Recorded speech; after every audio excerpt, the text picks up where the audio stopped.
Hello dreamer, welcome to El Paso.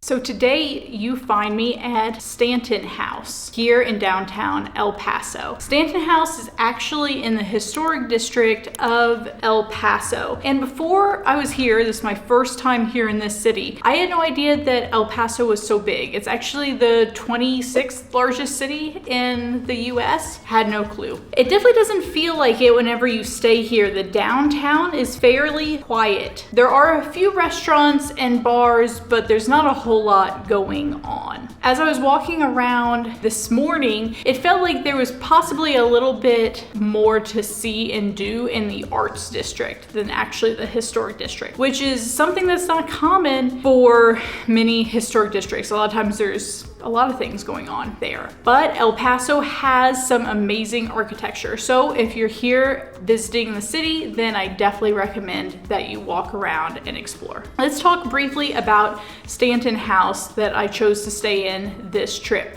I'm here for one night, and this is a very boutique property. 24 rooms total. They have an entire floor dedicated to art, and it is beautiful there. Really a great amenity. And this building is over 100 years old. The rooms have incredibly high ceilings, and it definitely has a unique, special feel to the property. Now let's dive into our 7-point rating system. Let's start with check-in, of course. The check-in process went really well. The only hiccup was that there was nowhere to park in the valet section in front of the hotel. It was very full. Really minor. We kind of snunk in, and there's not much traffic in downtown El Paso, at least whenever I was trying to check in, so it really wasn't that big of a deal. Check-in went perfectly. Staff was really nice, really friendly, explained everything really well. Really had nothing bad to report, so I would give it a 5 out of 5. Pretty good check-in experience. Diving right into the cleanliness and condition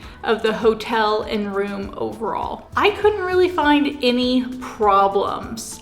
There is interactive art right by the elevators that I probably could sit and watch all day. Really, really interesting. They seemed to be well functioning and really fun to watch. They were kind of these upside down umbrella type contraptions that were on motorized wires.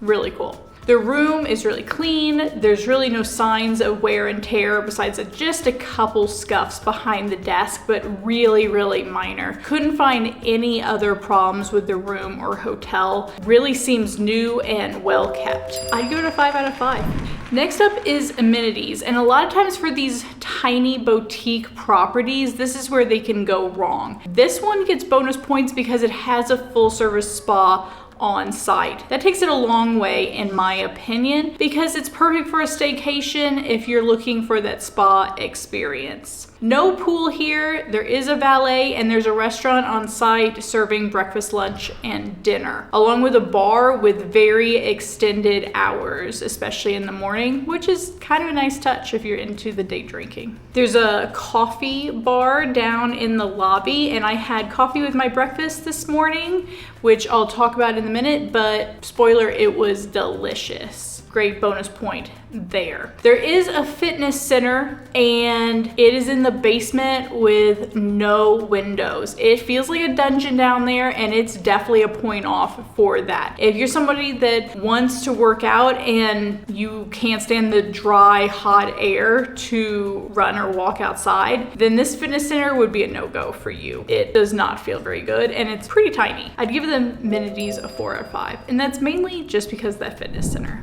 Next up is staff, and I really have nothing bad to say about the staff here. And that's what you want from a tiny boutique property. You want to feel personalized service. You want to feel friendly and helpful service. And I think this place has all of that. Everyone that we've talked to has been very personable and helpful, from the front desk to the valet to our server at breakfast. Even all the people that we meet in the hall are very friendly. Got nothing bad to say. 5 out of 5 for the staff here. And especially a shout out to Leslie, which was our server at breakfast. She was amazing. Now with food, things start going just a little bit downhill. Not so much with food in particular. There is a mini bar in the room, that's great. And as I noted, there's a coffee bar in the lobby, and there is a full service restaurant with breakfast, lunch, and dinner. Menus look good. It's called Taft Diaz. It's run by a pretty respected chef. It does have very limited small seating, so you might consider a reservation, but this is also a small property, so it probably won't be a concern to get a seat except on the weekends. Breakfast was pretty good. I had mushroom toast. I loved it. My partner got pancakes and they were overcooked. They were pretty dry, not very fluffy, really dense, not so good. So because of that, food wasn't quite perfect and I would rate it a 4 out of 5, but definitely get the coffee when you're staying here. It was really, really good. Now I'd like to talk about the room overall.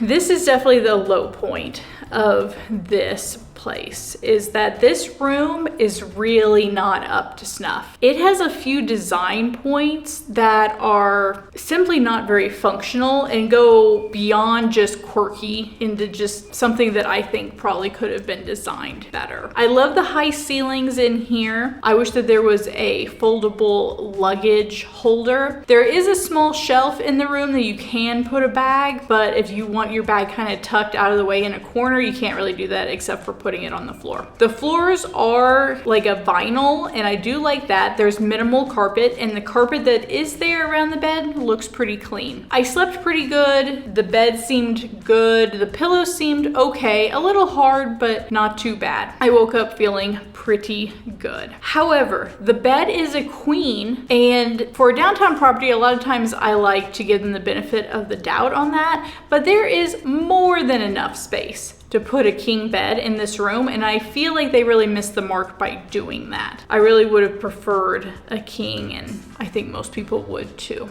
Next is the bathroom design. The toilet is in its own room, but there's no real door. It has a glass panel that kind of gives you a little bit of privacy, but there are huge gaps on the bottom and the top of it. And so if you're staying with somebody, you better be pretty close with them because you're gonna know everything that goes on in there. The shower is kind of the same way. It has like a frosted glass around it, but you can definitely kind of see through it. And there's also nowhere to put anything in the shower. There's no shelf, there's no seat, there's nothing. And I feel like that's pretty inconvenient, especially for us ladies that like to take a whole bunch of extra products in there with us. There is a shelf outside of the shower that I feel like you maybe could bring into the shower to use, but I'm not really sure it's meant to function that way. Also, the sink is kind of half in the bathroom, half in the living space. It just kind of makes it feel a little cheap. You don't really encounter that except whenever you're staying at maybe like a Motel 6. You don't really want to get ready in your living area. You really want to make it feel separate. Now, the bath amenities were really good. They are high-end, nice brand, and I thought that they were really, really nice. It was a little strange though in the shower that the shampoo, conditioner, and body wash were all different scents. So you'd be smelling like the rainbow if you use them all. Kind of interesting, not something you normally encounter. Kind of wondering if they did that on purpose. They almost had to have. Next up, a few of the other not so great things is that the room is really dark. You guys know this is a huge pet peeve of mine. I really like a well-lit room,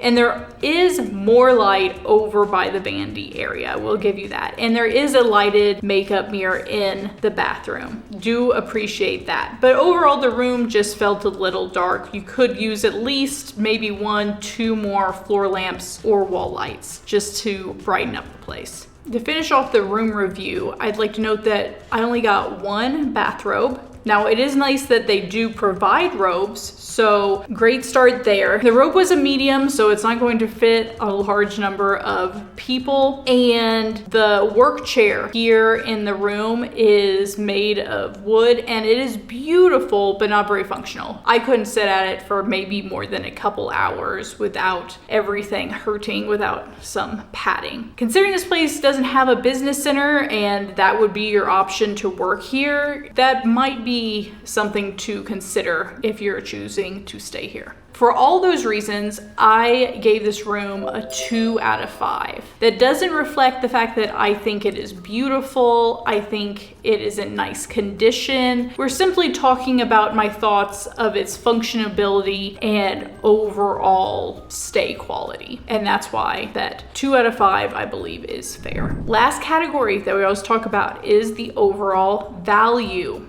Value, I'm just going to go ahead and tell you, I gave it a 3 out of 5. This place costs $260 a night, and then there's an additional $25 valet charge. That included breakfast, but considering that there's not a whole lot around this hotel and you might be better off staying in the arts district, I just feel like it's a little bit high. I'm staying here on a casual Tuesday, so midweek rate. I would hate to know what it is on the weekends to stay here, and I just don't think that the value is completely there for this place. But my overall thoughts are simply that this does offer a unique perspective, and I do feel like it feels special, which is the number one thing that I look for in a boutique property. The score comes to 28 out of 35. That's not terrible, and obviously most of that is reflected in my feelings about the room overall. Maybe a lot of those things that I mentioned about the room you don't mind, and you think that the general aesthetic of the room outweighs its functionality, and that's completely fair. So you might rate this hotel higher. If you're coming to El Paso, I don't believe this is a bad place to be, and I would consider staying here again. They do have some